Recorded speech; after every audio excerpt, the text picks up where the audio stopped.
आसिम मुनीर से मिले ईरानी संसद के स्पीकर, युद्ध को खत्म करने की कोशिशें जारी हैं। नमस्कार, बहुत स्वागत है आपका न्यूज़ 18 का डिजिटल प्लेटफॉर्म आप देख रहे हैं। मैं हूं आपके साथ रितु सिंह। अमेरिका और ईरान के बीच शांति कराने की कोशिशें तेज हो गई हैं। कतर की टीम ईरान में बैठकर युद्ध खत्म कराने में लगी है।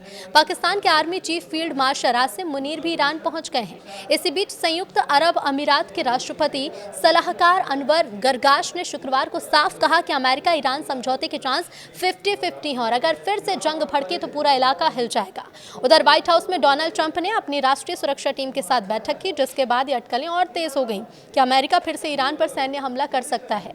रिपोर्ट्स के मुताबिक ट्रंप ने शुक्रवार सुबह अपने बड़े अधिकारियों के साथ ईरान जंग पर चर्चा की। उपराष्ट्रपति जेडी वेंस, पीट हेग्सेथ, CIA डायरेक्टर जॉन रैटक्लिफ और दूसरे बड़े अधिकारी भी इस दौरान शामिल हुए। ट्रंप को बताया गया कि अगर बातचीत फेल हुई तो आगे क्या विकल्प होंगे। रिपोर्ट्स में कहा गया कि ट्रंप पिछले कुछ दिनों से बातचीत की धीमी रफ्तार से नाराज हैं और अब फिर से बड़े सैन्य ऑपरेशन का विकल्प टेबल पर है। यही वजह है कि ट्रंप ने अपने बेटे की शादी में भी न जाने का फैसला किया और कहा कि सेम वक्त में उन्हें व्हाइट हाउस में रहना जरूरी है। प्राग में एक कॉन्फ्रेंस में UAE के राष्ट्रपति सलाहकार अनवर गरगाश ने कहा कि ईरान और अमेरिका के बीच डील के चांस अभी भी 50-50 हैं। उन्होंने कहा कि अगर हॉर्मुज़ जलडमरू मध्य में अस्थिरता बनी रही तो इसका असर सिर्फ खाड़ी नहीं बल्कि दुनिया के तेल और गैस बाजार पर भी पड़ेगा। गरगाश ने साफ कहा कि हॉर्मुज़ को राजनीतिक हथियार नहीं बनना चाहिए, क्योंकि दुनिया के करीब 20% तेल और LNG सप्लाई इसी रास्ते से गुजरती है।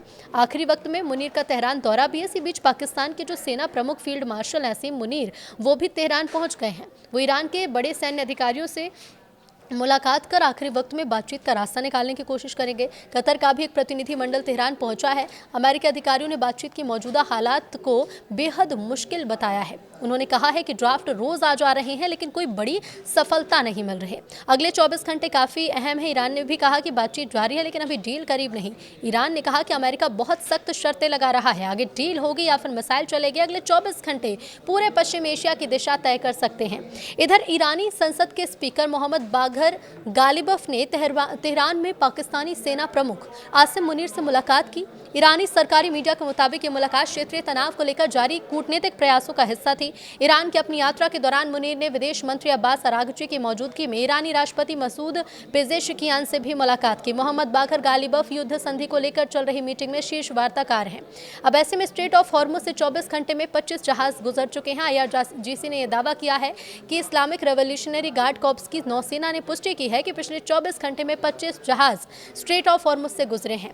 एक रिपोर्ट के मुताबिक इन गतिविधियों से पता चलता है कि ईरान इस रास्ते पर लगातार निगरानी रखे है।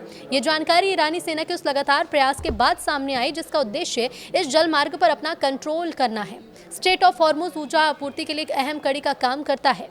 अब ऐसे में ईरानी अधिकारी का एक बयान भी सामने आया है। रक्षा मंत्रालय के प्रवक्ता रेजा तलाईनिक ने शनिवार को यह कहा कि संघर्ष को और बढ़ने से रोकने के लिए अमेरिका को तेहरान की मांगें माननी होगी।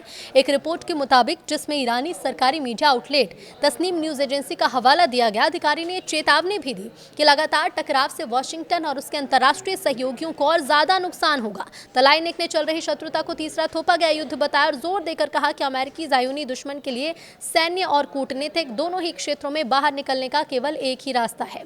तो वहीं ईरान ने भी एक बड़ा दावा किया है। अमेरिका पर दबाव बढ़ाते हुए उन्होंने कहा है कि राष्ट्रपति डोनाल्ड ट्रंप के पास ईरानी मांगों को स्वीकार करने के अलावा कोई रास्ता नहीं है।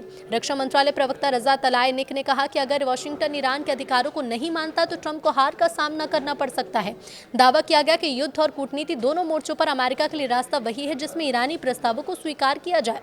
हालांकि ईरान का दावा है और दोनों देशों के बीच बातचीत अभी भी जारी है।